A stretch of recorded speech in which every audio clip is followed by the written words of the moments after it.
IT job కోసం try చేస్తున్నారా? Coding tutor లో ట్రైనింగ్ తో పాటు stipend and 100% job guarantee. Hello guys, welcome to Suman TV. నేను మీ నందు. ప్రస్తుతం మనతో పాటు స్టూడియోలో సీనియర్ అనలిస్ట్ కృష్ణకుమారి గారు ఉన్నారు. నమస్తే అమ్మ, ఎలా ఉన్నారు? అమ్మ, ఒకప్పుడు ఓల్డ్ ఈజ్ గోల్డ్ అంటూ ఉంటారు. పాత ఆచారాలు, పాత పద్ధతులు పాటించాలి అంటారు. మనం రీసెంట్ గా బెంగళూరు మాల్లో చూసిన ఒక ఇన్సిడెంట్ ఏంటి అంటే, ఒక పెద్ద ఆయన పొలం పని వ్యవసాయం చేసుకుని ఆయన పంచి కట్టుకొని మాల్లోకి వెళ్తే మాల్ కి సంబంధించిన సిబ్బంది ఆయన్ని లోపలికి రానివ్వలేదు. ఆయన డబ్బులు పెట్టి టికెట్ కొనుక్కుని సినిమా చూద్దామని కొడుకుతో సరదాగా సిటీకి వచ్చామని వెళ్తున్న పర్సన్ ని ప్యాంట్ వేసుకుంటేనే లోపలికి అలో చేస్తామని చెప్పి ఆయన్ని స్టాప్ చేశారు. సో మిగతా రైతులంతా కూడా అసలు పంచ కట్టుకుంటే ఎందుకు అలో చేయరని చెప్పి వాళ్ళు కూడా లోపలికి వెళ్ళడం, అదంతా ఇష్యూ అయ్యి ఆ మాల్ ని ఇప్పుడు టెంపరీగా ఒక 7 days సీజ్ చేశారు. అంటే దీన్ని అసలు మనం ఎలా చూడొచ్చు అంటారు? అంటే ఆడవాళ్ళు చీరలు కట్టుకున్నా కూడా ఏంటి వాళ్ళు మీరు చీర కట్టుకున్నారు అంటే ఇది మన సంస్కృతి సంప్రదాయం కదా, అంటే దీన్ని ఒక స్పెషల్ గా ఎందుకు ట్రీట్ చేస్తున్నారు? నన్ను బాగా బాధించింది, ఆలోచింపజేసింది మటుకు బెంగళూరు రైతు ఇన్సిడెంట్. ఎందుకంటే ఎవరైనా సరే, కొంతమంది కొన్ని తరాలు ముందుగా చదువుకుని బాగా ముందుకెళ్ళిపోయాము అనుకునే వాళ్ళకి అసలు పంచి అంటే ఏంటో వాళ్ళ కుటుంబంలో వాళ్ళు కట్టుకున్నారో లేదో తెలియని పరిస్థితి ఉండొచ్చు. కానీ ఏ మనిషికైనా మొదటి మూలం వ్యవసాయమే. వ్యవసాయం చేసేవాళ్ళు పంచే కట్టుకుంటారు. ఇప్పుడు వ్యవసాయాలు చేసేవాళ్ళు ప్యాంట్ షర్ట్లు వేసుకుంటున్నారు, అది వేరే విషయం. కానీ మన దేశానికి, మనది వ్యవసాయ ఆధారిత దేశం. ఈ రోజుకి ఎన్ని వచ్చినా సరే మనకు వ్యవసాయమే మన ప్రధాన వృత్తి మన దేశంలో. అలాంటప్పుడు ప్రతి కుటుంబము ఒక జనరేషను, 2 జనరేషన్లు, 3 జనరేషన్లు, లేదంటే కొంతమంది 10 జనరేషన్లు, ఎక్కడికన్నా వెళ్ళండి ప్యాంట్ షర్ట్ వేసుకున్న మూలాలు దొరకవు, పంచగట్టుకున్న మూలాలే దొరుకుతాయి. ఇది కఠిన వాస్తవం, ఎవరికి ఇష్టం ఉన్నా ఎవరికి ఇష్టం లేకపోయినా. అసలు ఒకటి, పుస్తకం అట్టను చూసి పుస్తకాన్ని అంచనా వేయకూడదని ఎలా అంటారో, వేసుకున్న బట్టల్ని బట్టి ఆ మనుషుల్ని అంచనా వేయకూడదని ఎలా అంటారో, ఇప్పుడు ఆ రైతుకి ఆయనకి నచ్చిన బట్టలు వేసుకునే హక్కు ఉంది. కానీ దురదృష్టవశాత్తు ఒక గత 10 సంవత్సరాలుగా మన దేశంలో మీరు ఈ బట్టలే వేసుకోవాలి, మీరు ఈ తిండే తినాలి, మీరు ఇలాగే మాట్లాడాలి, మీరు ఇలాగే ఉండాలి అనే ఒక నిర్బంధం ఎక్కువైంది. దానికి తోడు ఈ మాల్స్ అనగానే అవేవో పైనుంచి దిగి వచ్చినాయి అన్నట్లు ఆ మాల్స్ లోకి వెళ్ళే వాళ్ళందరూ ఏదో లోకంలో నుంచి ఈ లోకంలోకి వచ్చిన ఒక స్పెషల్ పీపుల్ గా ఎవరికి వాళ్ళు ఫీల్ అవుతున్నారు. వెళ్ళే వాళ్ళు ఫీల్ అవుతున్నారు, మాల్స్ వాళ్ళు ఫీల్ అవుతున్నారు. కనీసం ఒక చోటకి వెళ్తే మంచినీళ్ళు దొరకని పరిస్థితి, మంచినీళ్ళు కొనుక్కోవాలి. మామూలుగా మనం ఏ హోటల్ కన్నా వెళ్తే నీళ్లు తాగుతారా అంటారు, అది ఒక ఆతిథ్యానికి సంబంధించిన విషయం. ఇవాళ నీళ్లు తాగుతారా అని అడగట్లా, వాటర్ బాటిల్ కావాలా అని అడుగుతున్నారు. ఎందుకు? వాటర్ బాటిల్ అమ్ముకోవాలి కాబట్టి. అలాంటి వాతావరణం వచ్చేసింది. ఒకసారి ఎప్పుడో ఒక 10-15 సంవత్సరాల క్రితం నేను కాఫీ డేకి ఫ్రెండ్స్తో కలిసి వెళ్ళటం జరిగింది. అదే ఆఖరిసారి నేను వెళ్ళటం. ఎందుకంటే బాగా దాహంగా ఉంది, సరే కొంచెం కాఫీ తాగుదాము అని అనిపించి కాఫీ షాప్లోకి వెళ్ళి, కాఫీ డే ఏదో మొత్తానికి కాఫీ షాప్ అది వెళ్ళి మంచినీళ్ళు ఇమ్మని అడిగితే, మంచినీళ్ళు ఇవ్వరండి ఇక్కడ, కొనుక్కోవాలి అన్నారు. అసలు కాఫీ కూడా తాగల, బయటకు వచ్చేసి ఎందుకంటే నాకు అంత పెద్ద సంస్కృతిలోకి నేను వెళ్ళాలని అనుకోలే. ఇప్పుడు కాఫీ డే గురించి చెప్పాను కదా, అసలు మంచినీళ్ళు కొనుక్కోవడం ఏంటండి? అదే వాళ్ళు ఒక నీళ్లు ఇవ్వండి, మాకు ఈ నీళ్ళు వద్దు, మాకు బాటిలే కావాలి అంటే బాటిల్ ఇవ్వండి. మన దగ్గరికి ఒక అతిథి వచ్చాడు, ఆ అతిథిని తో ఎలా మెలగాలి అనేది కూడా ఆ హోటల్కి సంబంధించి, ఆ కాఫీ షాప్కి సంబంధించి, ఆ మాల్కి ఇప్పుడు మాల్కి వచ్చిన వాళ్ళు కూడా ఒక రకంగా, ఇప్పుడు మాల్కి వచ్చే వాళ్ళు రాకపోతే మాల్స్ కట్టుకుని ఏం చేస్తారు? దేయాలకి భూతాలకి మీరు సినిమాలు చూపిస్తారా? కాదు కదా. అయితే ఏమవుతుందంటే, చదువుకోకముందు కాకరగా చదువుకున్నాక టీకరగా అయిందన్నట్లు పైత్యం ఎక్కువైపోయి, అంటే ఇక్కడికి ఒక పాష్ పీపులే వస్తారు, ఒక పల్లెటూరు వాళ్ళు రారు అని చెప్పాలి అనేది వాళ్ళ ఉద్దేశం. పల్లెటూరు వాళ్ళు వచ్చేస్తే మా దగ్గర ఇంత అంటే ఇక్కడ ఒక ఎలీట్ పీపుల్కే మేము ఆతిథ్యం ఇస్తాము అనే ఒక వాతావరణం అని వాళ్ళు అనుకున్నారు. కానీ మనకి ఒక వైవిధ్యం ఉంది సంస్కృతిలో, కానీ జీవ వైవిధ్యం ఎలా ఉందో సంస్కృతులకు సంబంధించిన కూడా వైవిధ్యమైన సంస్కృతి ఉంది. ఇప్పుడు ఒక చోట చీర కట్టుకుంటారు మన దేశంలోనే, ఒక చోట పంజాబీ డ్రెస్ వేసుకుంటారు, ఇంకొక చోట చీరకి గోచి పెట్టుకుంటారు, అలాగే మగవాళ్ళు పంచులు కడతారు. ఇప్పుడు అసలు అందరూ నిక్కర్లు వేసుకుని తిరుగుతున్నారు మగవాళ్ళందరూ.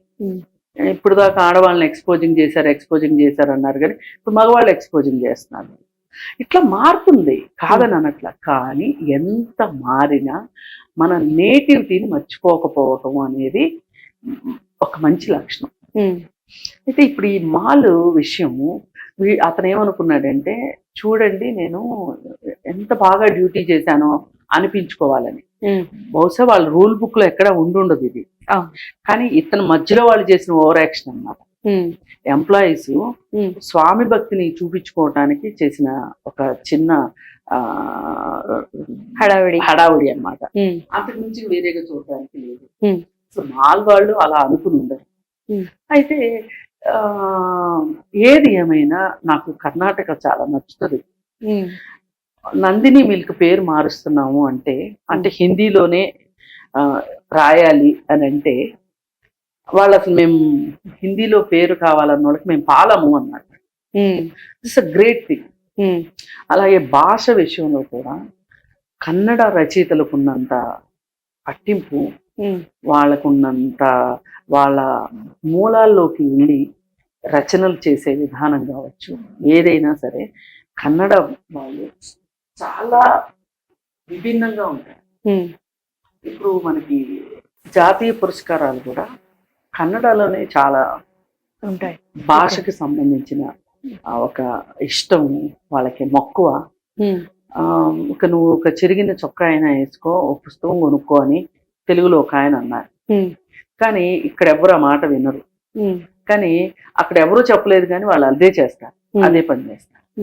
ఇప్పుడు వైవిధ్యభరితమైన విభిన్నమైన కథాంశాలతో కథలు రావటం కావచ్చు, కన్నడలోనే చూస్తాం మనం.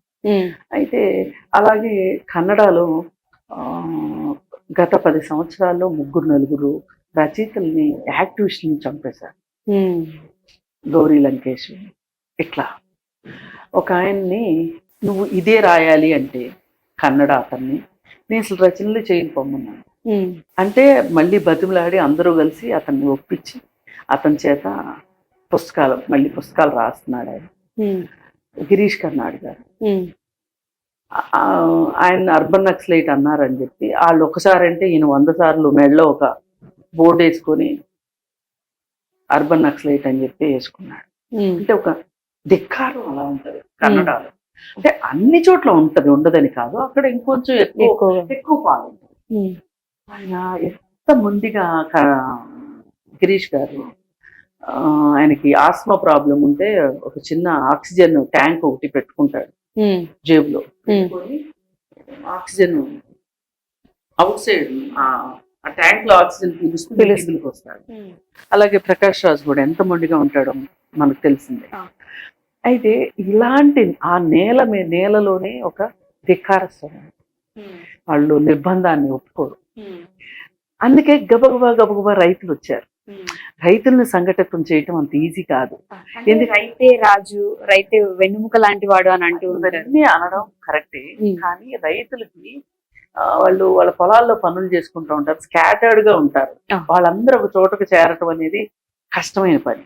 కానీ ఇప్పుడు టెక్నాలజీ వచ్చింది కదా, ఒక్క పిలిపిస్తే అందరూ వచ్చేసారు. ఇది చాలా గొప్ప విషయం.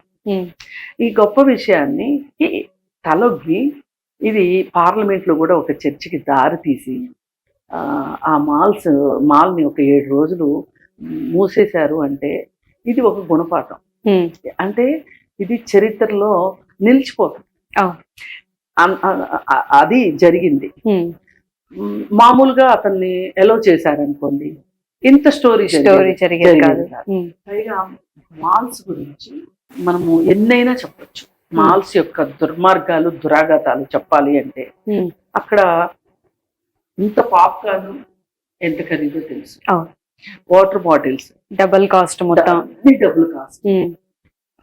మనకి చట్టం ఏం చెప్తుందంటే ఎంఆర్పి కన్నా గనక రేట్ ఎక్కువ అడిగితే గనక మీరు కంప్లైంట్ చెయ్యండి అని చెప్పి ఐమాక్స్ లో కావచ్చు ఇక్కడ అన్ని చోట్ల అది ఉంది. ఒకసారి ఇలాగే నేను మాల్కి పిల్లల్ని తీసుకొని వెళ్తే వాళ్ళు రేట్ ఎక్కువ చెప్తే నేను ఎంఆర్పి చూసి ఎంఆర్పి ఇది కదా అని అడిగితే వాళ్ళకి నాకు గొడవ అవుతుంటే అక్కడ మా పిల్లలు బిక్కమొహం వేసుకున్నారు, అందరూ మన్నే చూస్తున్నారు అంటే ఇంకా నేను నా పిల్లల ఫీలింగ్స్ చాలా ఇంపార్టెంట్ కదా, వాళ్ళకి ఏదైనా చెప్పుకునేది ఉంటే ఇంటికి వచ్చి చెప్పుకోవాలి అని చెప్పి అప్పుడు నేను ఆ డబ్బులు కట్టేసేసి సినిమా చూసేసి ఇంటికి వచ్చిన తర్వాత చెప్పి మనకి ఒక హక్కు ఉన్నప్పుడు హక్కు గురించి మాట్లాడే క్వశ్చన్ చేయాలి. అలానే అడ్డదిడ్డమైన ప్రశ్నలు వేయటం కాదు, అసంబద్ధమైన ప్రశ్నలు వేయటం కాదు, అది మన హక్కు. 250 రూపాయలు పాప్కార్న్ ఎలా, ఒక సమోసా 25 రూపాయలు ఎట్లా, ఒక వాటర్ బాటిల్ 50 రూపాయలు ఎట్లా, ఎందుకు ఇవ్వాలి వాళ్ళకి ఒట్టిగా? అది మన రైట్.